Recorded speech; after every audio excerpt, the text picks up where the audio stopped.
Boys, welcome back to another Bookhouse YouTube video. Today we got our top 24 wide receivers for week 11 of fantasy football. And boys, before we get into it, go check out our free group chat on Chalkboard. On our Chalkboard, we give out our full free weekly rankings, QB, RB, wide receiver, and tight end. We have trade advice, waiver wire targets, all for free to help you guys win your matchup. It's the first link in the description. Go check it out. Wide receiver 1 this week, sadly can't say Cooper Kupp. He is going on IR, but that means Justin Jefferson is the wide receiver 1 this week. He absolutely torched the Bills last week. That catch he had was incredible. Like the matchup against the Cowboys, and he's the wide receiver 1 this week. And next up, at wide receiver 2, we got Stephon Diggs. Last week, yes, Jay Jettis did outshine him, but he still had over 20 fantasy points on the year, averaging over 23 points per game. He's been balling out. Doesn't really matter who he plays. He's always going to be good in fantasy. We like him as our wide receiver 2. And wide receiver 3 is Devontae Adams. He has been on a tear lately. 2 weeks ago, I believe it was over 35 points. Last week, over 25. This week, it looks like a tough matchup against the Broncos, but last time he played them, 13 targets, 9 catches. Did pretty good against them. Still like the upside,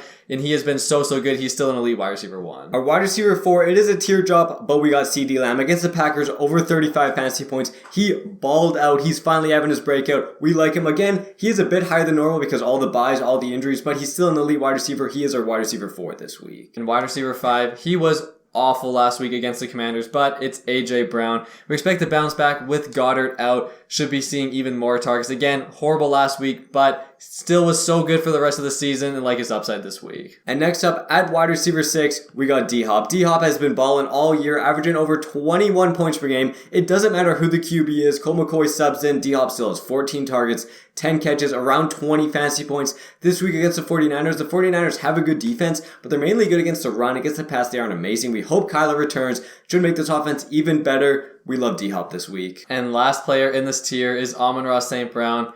Had targets, but the production just lacked a few weeks. Finally, the targets and production came together against the Bears. He was awesome. Had just under 20 points, around 20 points. He, again, was awesome. This week, it is a tough matchup against the Giants, but still like his upside a lot. And next up, wide receiver 8, we got T. Higgins. Last time, the Bengals versus the Steelers, T. Higgins got injured in the first quarter, only 4.7 points. But with Jamar Chase out of this offense, T is that elite wide receiver 1. He's that clear target number 1 for the Bengals, and we like his upside in week 11. And next up, Mike Williams. This is just hoping he plays. He said he hopes to be back for Sunday Night Football. Again, if he does play, he is such a beast. Should become the wide receiver 1. Obviously, depending on Keenan, that all depends. Both of them are injured. But again, if he does return, love his upside on Sunday Night Football. Next up, wide receiver 10, we got Chris Olave. This guy hypothetically should be so good for fantasy. The clear Saints wide receiver 1, but the Saints offense just hasn't looked amazing. I think it's 3 straight weeks under 14 points though. Hopefully he can have a bounce back this week against the Rams. The Rams are great against the run, not the best against the pass. We think Olave can have some success. And next up, Deebo Samuel.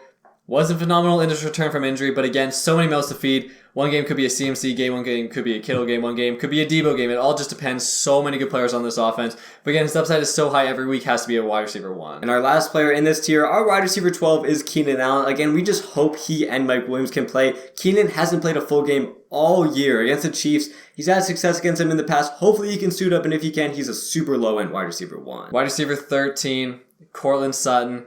With Judy, unfortunately, most likely missing some time, he becomes the clear wide receiver 1 for this team. Yes, the Broncos offense has been awful, but still, being the receiver 1 for Russell Wilson does have some value, and it's a solid matchup against the Raiders. At wide receiver 14, we got Garrett Wilson. Garrett Wilson looked like he could be having his breakout. His last 2 games, both over 17 points. Going against the Patriots, last time he played them, 17.5 points. He's been solid. That clear wide receiver 1 for the Jets. Next up, DJ Moore. Wasn't great last week. I believe he had 6.9 points. Wasn't great, but against the Ravens have struggled against receivers this year. Don't expect a ton of upside, but he still could have a safe floor with a PPR upside.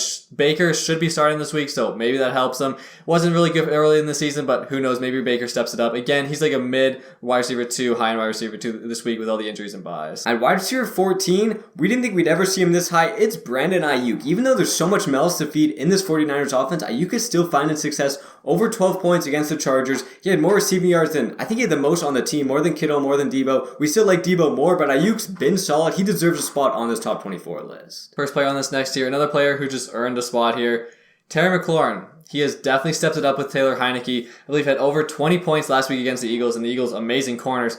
He was awesome against the Texans. They are tough against receivers for fantasy, but it's mainly because They're just so bad against running backs that every team just runs against them. Still has solid upside like Terry McLaurin a lot this week. Next up, wide receiver 18, we got Tyler Boyd. Tyler Boyd has stepped up with the absence of Jamar Chase, and more or less when Jamar Chase was playing, he had his close to 30-point game. Last time they played on Sunday Night Football against the Browns, not last time, 2 weeks ago, had that touchdown. Then last week it was a Joe Mixon game, couldn't do too much. He still is that clear wide receiver 2 in an elite offense, and we like his upside. Jacoby Myers comes up next. He's been on and off, but when he hits, he's a good, safe floor. So many targets. Last time he played the Jets, again, had a great week. I want to say it was 13 targets. Again, tons of targets, like the upside against the Jets this week. At wide receiver 20, we got Rondell Moore. Rondell Moore has been super solid. 3 straight games, 14.9 points or more. He's averaging over 10 targets per game over the last 3. Again, with Marquise Brown out, Hopkins is at still clear wide receiver 1 in this offense, but Rondell Moore's getting targets. He's a wide receiver 2, and we like his upside in week 11. First player in the next tier is George Pickens. We are just waiting for the breakout with Claypool gone.